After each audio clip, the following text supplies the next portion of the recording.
Merhaba arkadaşlar, kanalımıza hoş geldiniz. Yasaklar Mart ayına kadar uzatıldı fakat bazı ülkelere ayrıcalık yapılmaya devam ediyor. Rusya ve Türkiye, Bibi vatandaşlarını alıyor. Türkler ile evli olan Türkmenler de dahil. Rus Büyükelçiliği bu hafta 2. Türkmenabat Moskova ihracat uçuşunu düzenledi. 10 saat önce düzenlenen uçuş ile ilgili bilgileri Rus Büyükelçiliğinden alabilirsiniz.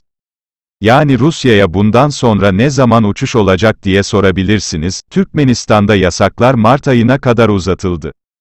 Ve bu gidişle normal uçuşlar ne zaman başlayacak, resmi bir açıklama yapılmıyor. Uçuşlar ne zaman normale dönecek, bu bilgileri kimse veremiyor. Hükümete yakın kaynaklarınız varsa sınırlar ne zaman açılacak, uçuşlar başlayacak mı, uçuşlar ne zaman normale dönüyor, bu tür bilgiler alırsanız bize bildiriniz, biz de tüm dünyaya yayalım.